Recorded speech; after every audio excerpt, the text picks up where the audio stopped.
Respected Sonianji, my senior cabinet colleagues, Shri A.K. Anthony and Shrimati Chandresh Kumari Katotji, General Secretary of the Ramakrishna Mission, Swami Vivekananda ji, distinguished and revered monks and nuns, ladies and gentlemen. We are gathered here today to pay our homage and tribute to the memory of one of India's greatest sons, a teacher, a great philosopher, a great religious scholar, a patriot, a nationalist and an internationalist. Swami Vivekananda was all these. He was also a citizen of the world. It is not a surprise, therefore, that his message has gone far and wide, inspiring millions of devotees across the world. Over the past 1 year, we have marked the 150th anniversary of Swamiji's birth by celebrating his life and his teachings. I believe there are at least 3 central messages of Swamiji's teaching that are truly timeless and have universal appeal. First, that all the great religions of the world seek peace on earth and goodwill among all human beings. 2, that India's true liberation would come when every Indian feels liberated from the scourge of poverty, ignorance and disease. 3, that India, this great motherland of ours, has much to learn from the world around us and equally much to teach the world, and that a two-way flow of knowledge between India and the world can only be to our benefit and the benefit of all humanity. Let me elaborate on these thoughts. I have personally been inspired by Swamiji's syncretic views. As he put it so simply, yet profoundly, and I quote, all who have actually attained any real religious experience never wrangle over the form in which the different religions are expressed. They know that the soul of all religions is the same, and so they have no quarrel with anybody just because he or she does not speak in the same tongue, unquote. This syncretic view of religion is one of the greatest contributions of Hinduism and of the civilizations that took root in this ancient land of ours. The idea that the whole world is one family has inspired millions of people all over the world. But I also believe it is an idea that defines India and the Indian view of the world.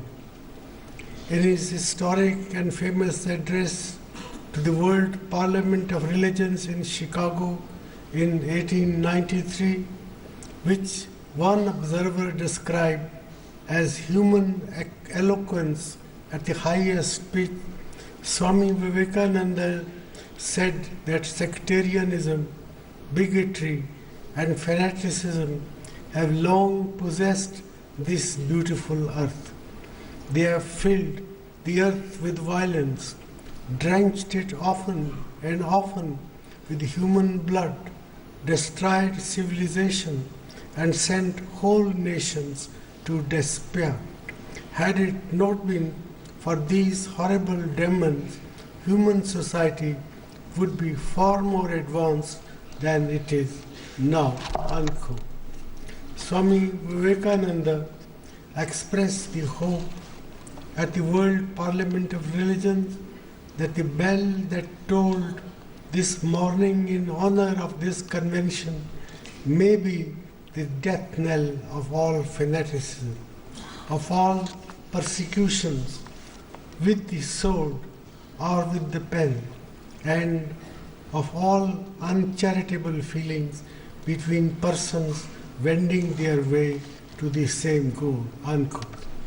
I have used these three quotes from Swamiji to highlight that it is no use celebrating Swamiji's life, paying our respects to his ideas and teaching, and honoring his memory if we do not also imbibe the values that he so passionately advocated.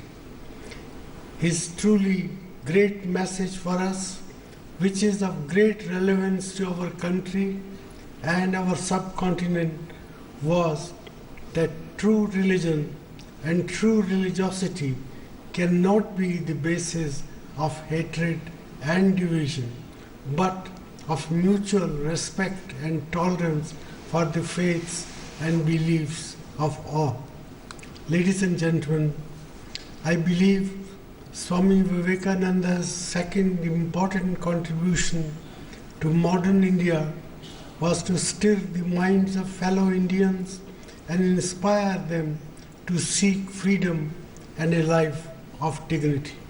His clarion call, and I quote, "Arise, awake, and stop not till the goal is reached," unquote, was at once a call to spiritual as well as political liberation.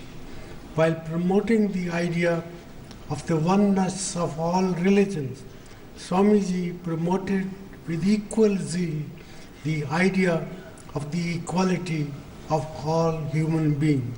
Therefore, he rejected colonialism and alien rule as an affront to human dignity. This message inspired a new generation of Indians who, on the one hand, were rediscovering their own history, their own heritage, their own civilizational attributes and contribution, and at the same time wished to be a part of the modern world on the basis of liberty, equality, and fraternity.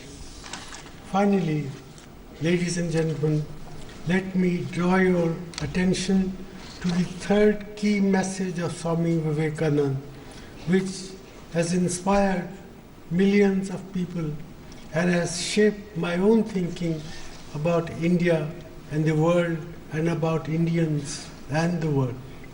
You will recall that Swami Vivekananda went to Chicago via East Asia and spent time both in China and Japan en route to the United States.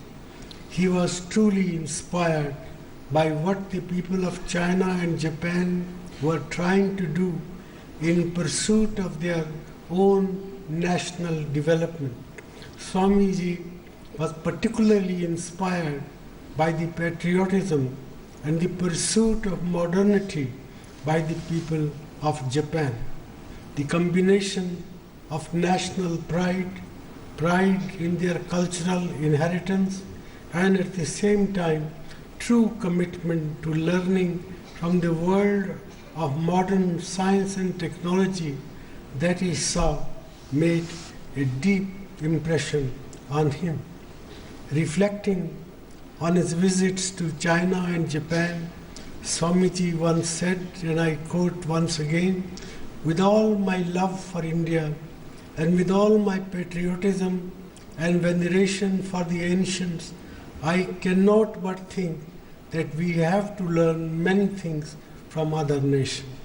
We must be always ready to sit at the feet of all, for, mark you, everyone can teach us great lessons. At the same time, we must not forget that we have also to teach a great lesson to the world," unquote. One striking feature that I find in Swami Vivekananda is the amount of courage and faith he instills in the readers through his stirring discourses. Faith not in any one god or gods, or in any sect or creed, but in oneself. This sense of confidence in oneself without being arrogant and humility, recognizing the need to learn from others, is a rare but precious trait. It is a trait we in India today must readily acquire and jealously retain. Ladies and gentlemen, let us in all humility imbibe these lessons from Swami Vivekananda. Let us learn to be tolerant of one another, have respect for all religions, and dedicate ourselves to the development of our people and our country. And let us also be humble enough to recognize that there is much that we can learn from the world, and therefore be open to new ideas, new opportunities, and new challenges. In celebrating the life and teaching of Swami Vivekananda, we are not just paying tribute to the past. That would be the wrong way to honor this great son of India. I sincerely believe that the best tribute to Swamiji would be to recognize the relevance of his teaching and his thoughts for the 21st century, for today's India, for tomorrow's India. Let me end by recalling an anecdote from Swamiji's famous appearance at the World Parliament of Religion. When he arrived at Chicago, he was dismayed to learn from the organizers that no delegate could be admitted without references, and that it was too late to register as a delegate. Through an acquaintance, he was introduced to a Harvard professor, John Henry Wright. After only one meeting with him, the professor remarked, and I quote, "To ask you, Swami, for your credentials is like asking the sun to state its right to shine." Without Wright proceeded to write a letter to the organizers of the conference, saying, and I quote, "Here is a man who is more learned than all our learned professors put together," unquote. I urge every young Indian, irrespective of faith and religion, to be inspired by such a man as they build their own future in this ancient land of ours. Thank you. Jai Hind.